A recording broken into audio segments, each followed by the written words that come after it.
Wow, Alex, our first radio show. I always wanted to have my own radio show. It seems to me that you have a lot of radio shows. You just got back from Dubai. You have your own television station, I think. But doing this together with you is a whole nother level, I think. Yeah. For everybody else, I think it's important that you keep the mic quite close to your mouth. Maybe have like a fist between the mic and yourself. What are we going to do today? Well, when we started this in 2019, it was all about democratizing finance, right? Absolutely. And that's what we did with Next Gen Capital. That's what you do with an exchange. That's what ABN Amro said. Let's tokenize invoices.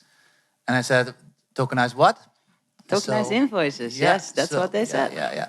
So I think, if anything, I think there's something of a recession coming on, and I think a lot of small and medium enterprises are having trouble finding financing. So this is the right time to present. Well, I think that's great, right? When things get tough, then people start innovating. Is that what you also see over here, guys? Is it now speeding up? Is the demand or the request for invoice tokens or invoice financing picking up? I think we already started with this project a long time ago when there was no recession in sight, and we thought to make the process more efficient. And that's basically what we try to do within the invoice token working group, is first create a standard of what an invoice is and how you can tokenize it, and then bring it into a system. And Baraf did that with the factor, bringing that into a system. And Thomas has another approach on how to do that. And I think that's the nice things of what we try to achieve right now and what the market will do. Okay, Berat. If you would summarize what you do in one sentence, how? So what the fact does, it allows traditional businesses to access liquidity that sits on the DeFi space. So one fist. He's so. Yeah, well, otherwise we're not going to hear him. That's true. Let me move closer. Would you like me to repeat that? Yeah. Okay, Yeah. sorry. So what de facto does is it allows traditional businesses to access finance through liquidity pools that are sitting on the DeFi space on the blockchain. Okay. And how does it differ from what you do? Yeah, the difference we make is that we try to make communities independent, not reliant on the outside liquidity sources. So we are trying to make the use of the knowledge of the network that is created within the community and to create liquidity outside of this network. So this is what we are doing, and we are calling this collaborative finance. Nice. And you see, it's borderless. Thomas from Slovenia, Baraf is from Croatia, Ireland. I'm not sure exactly where you are, but it's an international Wherever approach. the beer is cheap. Well, tokens have no borders. Right. So that's a good question, Alex. Mm-hmm. Does these tokens have borders? I don't think so. No, tokens don't have borders. The approaches are different. Like the trustless approach from Baraf is different from the community approach from Thomas. But still, I think that is the opportunity that we have, so that we can tap into multiple resources to make financing money more widely available to people. And I think just to step in there, one of the missions for de facto was to ensure that businesses could access finance wherever it is, and for investors to be able to access businesses that they want to finance. So open up opportunities, democratization, the big word that everyone throws around, democratization of financing, right, for investors and for businesses. So, and in practice, does that mean that my invoice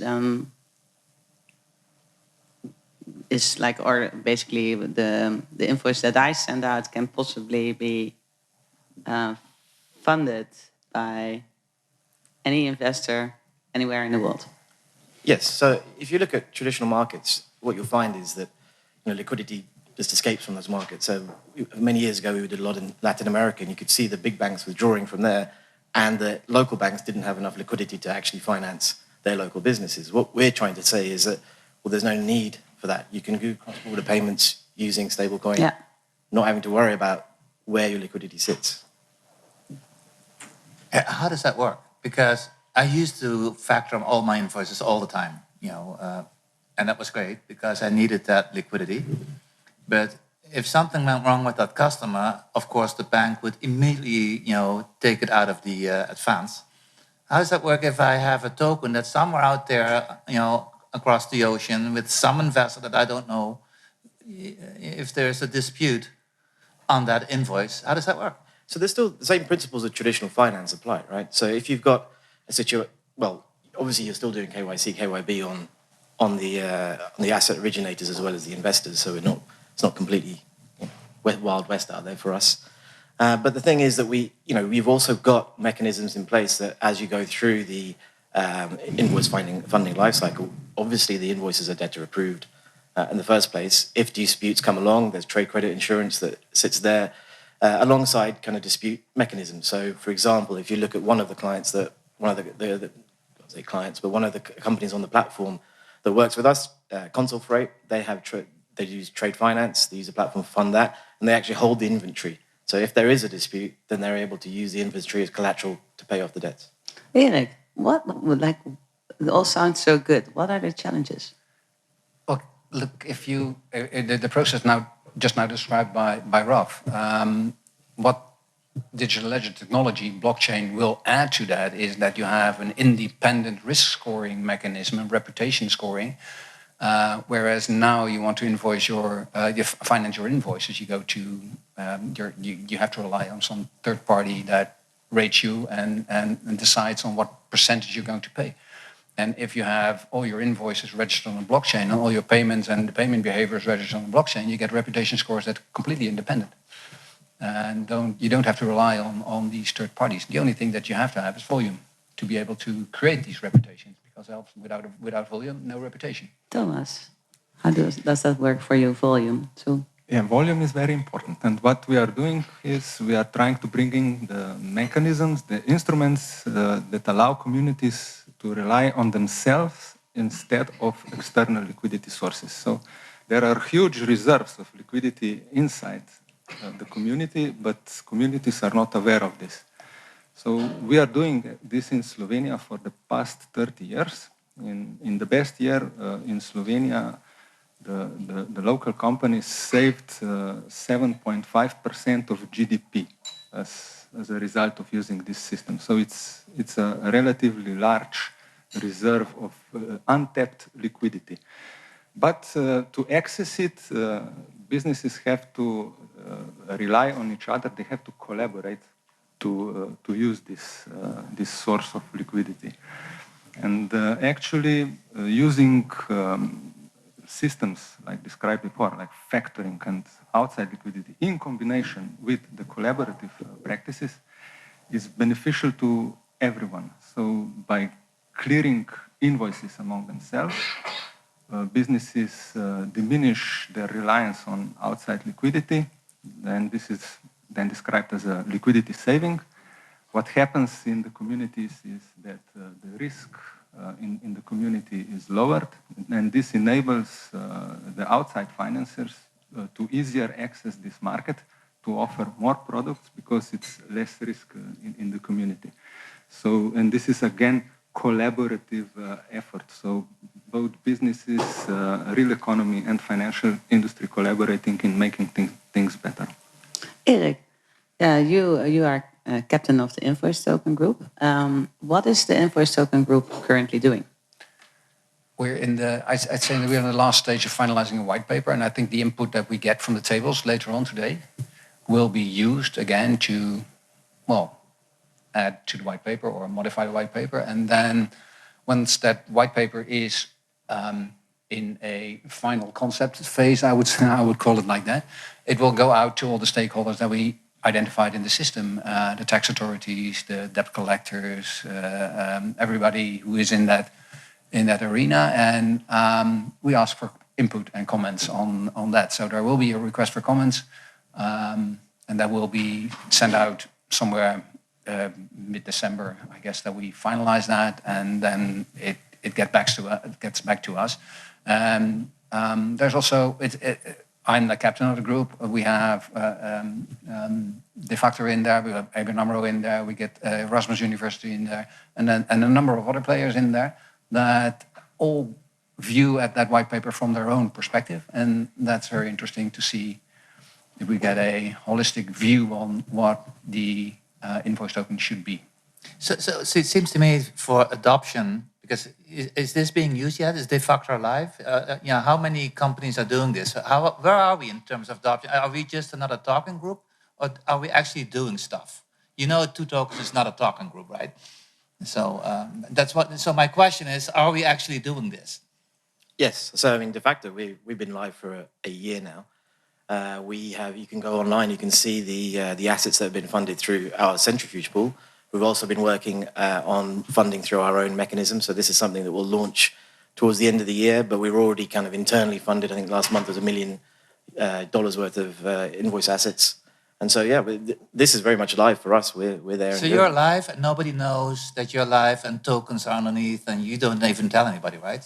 No, we stay underground and make sure no one hears about us. So I mean, if you just to be clear, I am the tech lead. So our vaulted leader Alejandro has been at pretty much every single crypto event I think of the last 6 months. So this is something that we know all of us have come from this trade finance background, and we're passionate. I hate to use that word, but we're passionate about getting this done and done right.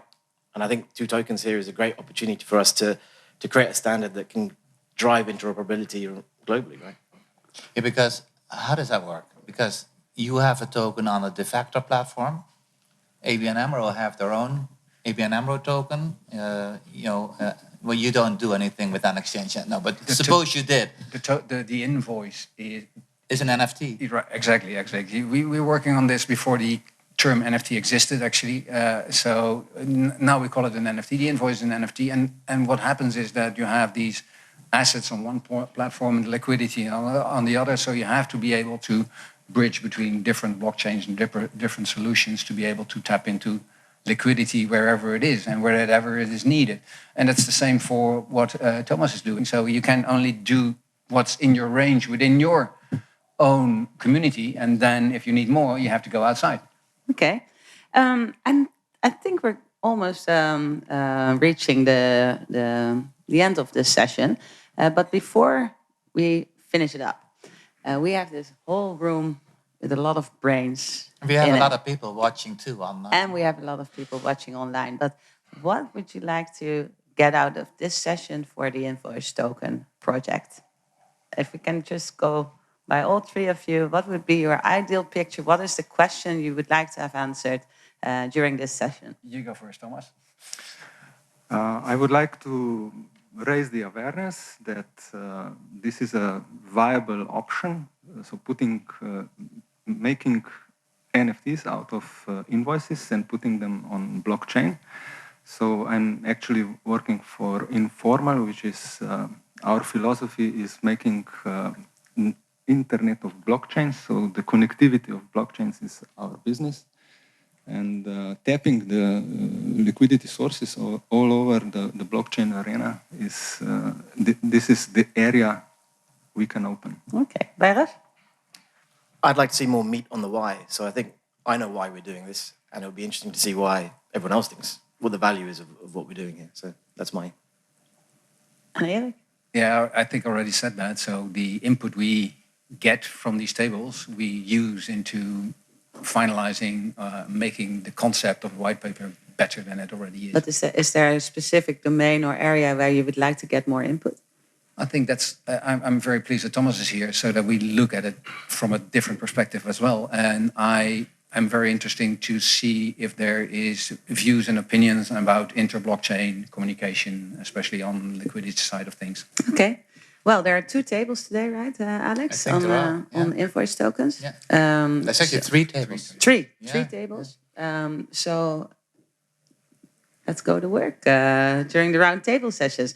But first, we're going to go with the next guests. Yeah.